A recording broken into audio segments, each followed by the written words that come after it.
मलूक नागर जी, अब आपके पास आते हुए हर योजना का नाम बदल देने की सनक है, क्या हो जाएगा? तब्दीली हो जाएगी? राम जी को ले आ रहे हैं आप लोग क्या जानबूझकर? नागर साहब देखिए, मनरेगा नाम आप सर्वे करवा लो कि गांधी जी के ऊपर है कि देश में कितने लोगों को समझ आती है। दूसरा, कोई नाम रख लो, मनरेगा रख लो, है ना, जी राम जी रख लो, पर प्रश्न ये उठता है कि जो जी राम जी है, इसमें दो चीजें निकल करके आई हैं कि एक तो जो 100 दिन की गारंटी थी वो 125 दिन की हो गई है। जो हमारे साथी राजपूत जी भी कह रहे थे 100% केंद्र सरकार देती है, I'm सॉरी, थोड़ा संशोधन करना पड़ेगा, 10% प्रदेश सरकार देती थी, 90% भारत सरकार देती थी। हाँ। और जो गरीबी 25% पे थी वो घटते घटते घटते करीब 4% के करीब हो गई है। तो ऐसी स्थिति में जहां गरीबी कम रह गई है और पैसा या धन देश की सरकार ज्यादा देना चाहती है, और एक ऐसे नाम पे जो देश में पूरा, अगर किसी को दिक्कत है जी राम जी से तो एक्सप्लेन करते हैं, जो भी प्रवक्ता बैठे हैं उन्हें दिक्कत क्यों है। महात्मा गांधी जी भी हमेशा हे राम करके बोलते थे, तो आज उन्हें अगर दिक्कत हो रही है तो क्यों हो रही है। और इसमें चित्रा जी एक बात और भी है, बीएससी में ये मैटर डिस्कस होगा कि बीएससी में कि इस पे चर्चा होगी, बिल पास होगा या स्टैंडिंग कमेटी में जाएगा। तो मैं अपने कांग्रेस के साथी राजपूत जी हमारे बढ़िया नज़दीकी लोगों में से हैं, मैं इनको एडवाइस करूंगा अगर ये स्टैंडिंग कमेटी में जाता है तो सारे एमपीओ से कहें अपनों से वहां मौजूद रहें और बढ़िया तरीके से रखें, क्योंकि स्टैंडिंग कमेटी की जो भी रिपोर्ट आती है संसद में, सरकार को नहीं, 95% उनको एडमिट कर लिया जाता है, तो वहां काम करें। यहाँ बजाय कुछ का कुछ ऐसी भाषा पे उतर के दोनों तरफ से जो बातें होती हैं, अरे मलूक नागर साहब, आप भी तो बड़ी सफाई से साफ गोई से निकल जाते हैं ना। आप मुझे बताइए, 125 दिन रोजगार की गारंटी की बात कही जा रही है, अभी हमने जो आंकड़े दिखाए हैं उसमें ना यूपीए के शासनकाल में नरेगा या मनरेगा में 100 दिनों की पूरी गारंटी मिल पाई, और ना ही मौजूदा सरकार में। पहले 100 दिनों वाला आंकड़ा तो पूरा कर लीजिए, अब 125 दिन बढ़ा के तो कर दिया गया, लेकिन आंकड़े तो कुछ और ये ग्रामीण विकास मंत्रालय के आंकड़े हैं जो बताते हैं 100 दिनों का आंकड़ा भी पूरा नहीं हो पा रहा है।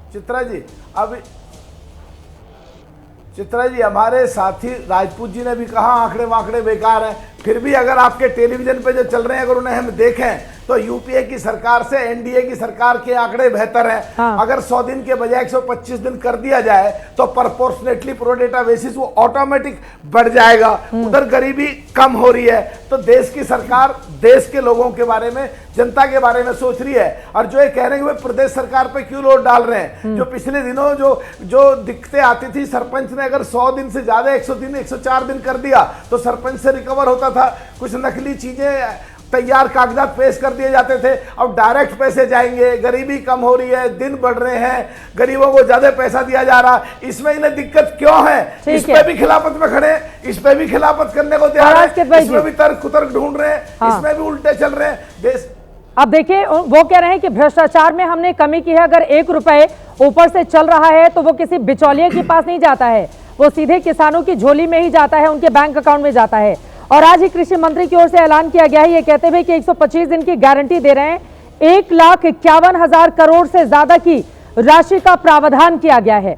और वो आगे जोड़ते हैं कि कांग्रेस ने जब जवाहर रोजगार योजना का नाम बदला तो क्या कांग्रेस पार्टी ने नेहरू जी का अपमान किया था? तो इतना दिल पर लेने की क्या जरूरत है फराज किदवई जी?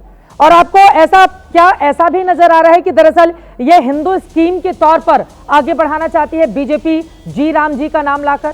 फराज किदवई जी। चित्रा जी, देखिए, आपने अपने शुरुआती जो आपका एड्रेस था उसमें आपने एक बहुत अच्छी बात कही। आपने कहा कि गांधी जी गाते थे, उनका जो फेवरेट भजन था वो था रघुपति राघव राजा राम पतित पावन सीताराम। बहुत अच्छा भजन था, आप बिल्कुल सही बोल रही हैं। और उसके बाद में आपने राम राज के बारे में बताया।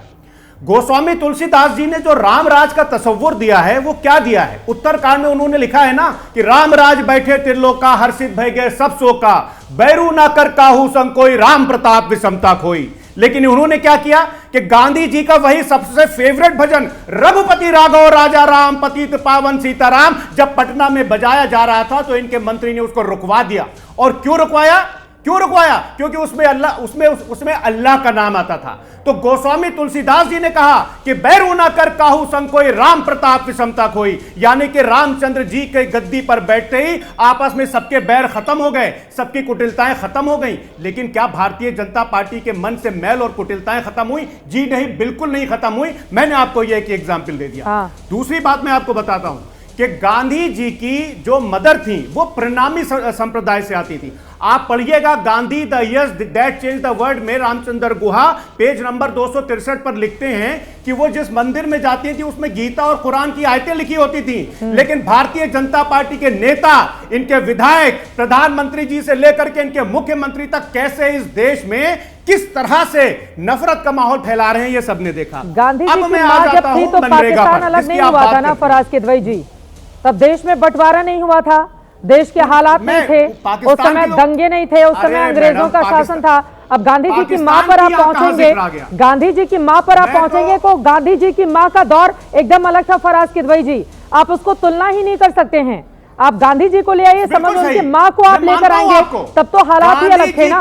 तब तो हिंदू मुसलमान सब मिलकर अंग्रेजों से लड़ाई लड़ रहे थे, उसके बाद फिर आपस में लड़ने लगे, फिर पाकिस्तान बना एक मजहब के नाम पर। उस समय के हालात अलग थे, आज के हालात अलग हैं फराज किदवई जी। आप दोनों को कैसे जोड़ सकते हैं? और इतना तुलसीदास जी का आप सुना रहे थे, अब प्रधानमंत्री नरेंद्र मोदी ही कहते हैं राम काज कीन्हे बिनु मोहि कहां विश्राम, तो वही राम का काम वो कर रहे हैं, राम के नाम पर योजनाएं गढ़ रहे हैं फराज किदवई जी। अरे मैं बताने जा रहा हूं चित्रा जी, मैं बताने जा रहा हूं कितना वो राम जी का काम कर रहे हैं।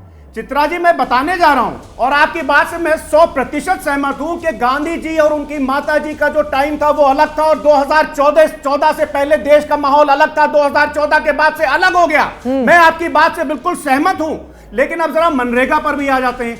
अभी आपने बोला एक तुलना की यूपीए वर्सेस एनडीए की कि किसको कितना काम मिला, तो उसमें एक ये भी जोड़ दिए कि आज की तारीख में इस फाइनेंशियल ईयर में 35.52 दिन अभी काम मिले हैं खाली आदरणीय प्रधानमंत्री जी के इस अमृत काल में। और जहां तक रही बात मनरेगा की, तो आदरणीय प्रधानमंत्री जी के 2 प्रवचन सुन लीजिए बस चित्रा जी। मई 2014 में आदरणीय प्रधानमंत्री जी ने मनरेगा के बारे में क्या कहा था कि यह यूपीए सरकार की विफलताओं का जीवंत स्मारक है, रोजगार गारंटी योजना गरीबों के लिए धन का उपयोग का गलत तरीका है। ये आदरणीय प्रधानमंत्री जी के उपदेश थे। फिर फरवरी 2015 में आदरणीय प्रधानमंत्री जी ने मनरेगा के बारे में क्या कहा? उन्होंने कहा कि मेरी राजनीतिक समझ कहती है कि मनरेगा को बंद नहीं किया जाना चाहिए क्योंकि ये सरकार यूपीए सरकार, क्योंकि ये जो स्कीम है वो यूपीए सरकार की विफलताओं को दिखाती है। अगर उस टाइम पे आदरणीय प्रधानमंत्री जी की नजर में यूपीए सरकार की वो विफलता थी तो 11 साल तक ये मनरेगा चल रहा है। इसका मतलब प्रधानमंत्री जी की सरकार विफल सरकार है, उनको इस्तीफा दे देना चाहिए। मैं तो प्रधानमंत्री जी की बात से अपनी बात को जोड़ते हुए आगे चल रहा हूं। बोलिए ना और चित्रा जी, बस मैं एक बात आपसे और कहूंगा कि इंटर्नशिप स्कीम आई थी ना,